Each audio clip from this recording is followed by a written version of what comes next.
Tons of people who are here. You guys are complaining about the raindrops hitting your face and standing neck deep in the ocean. Adam Smith said, the founder of free market economics, said the big problem with free market economics is one day companies may become so large that they will conspire against the consumer and affect policy. Outsourcing of labor whole scale is part of conspiring against the consumer. We have cars that are 60 years old running on 90% original parts, and we have cars that are 20 years old that are scrapped and have broken down. They are conspiring against the consumer. Where jobs go, well, that's just designed obsolescence. Yes, they have used designed obsolescence and lobbyists to heist our government. It's where the jobs go, or complaining that these guys get 90% of their pay when they retire, are all footnotes. When our money, the moment it is made, has debt attached to it, the economy will always know debt. There will always be foreclosures. You make $1 million and $1 million in bonds. This $1 million has to come back to pay off the $1 million in bonds eventually. But before this $1 million ever even reaches circulation, this has accrued to $1.2 million in debt. It's a Ponzi scheme. If we didn't have a Ponzi scheme for our financial system, Republicans or Democrats could run the country whole scale. It would look like a different country in each scenario, but the country would work. We're failing because our money is worth nothing.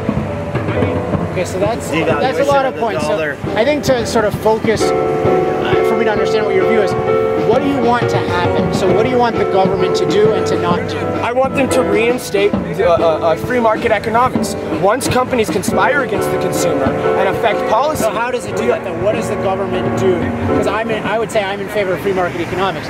But I think we will probably mean different things. So what, the rubber meets the road in terms of what are the laws. So what laws do you want to exist? What do you want the government to actually do? We already had the laws. Reinstate the Glass-Steagall Act. Companies are made of people. They are not people. They do not deserve the rights of people without the liability of being a person. So this is repeal. It's citizens. So you're against corporations? No, against corporations acting as people. Yes, I'm against corporations buying my government the same way once upon a time people were against religions buying their government. We have to focus. Okay, so you're saying you want Glass-Steagall that repealed. So you want Glass-Steagall reinstated. They repealed it. Okay, and so you want that, and then you want, what's the other one? Oh, you don't want personhood for corporations. Correct. Those are two good that's what that's essential to what a corporation is. So part of a corporation. It is not. No.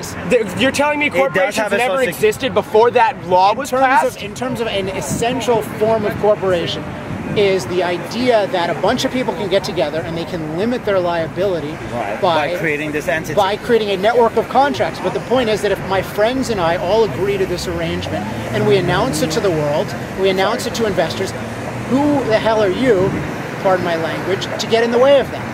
And how can you call yourself an advocate of free market economics? That is a market. That is me and my friend and my friend and my friend getting together and saying, hey, this is our arrangement. This is what it is to investors. This is what it is to employees. This is the world. This is what it is to the world. We're announcing it. You've announced it doesn't make it right. Hitler announced to the world he was going to take over the world. Does that make it right? Right. So I used a word voluntary, which is really key to my explanation. So it's a voluntary association. If we then took a bulldozer, or some tanks and ran over people and said, hey, you have to buy our products, that would be a different story.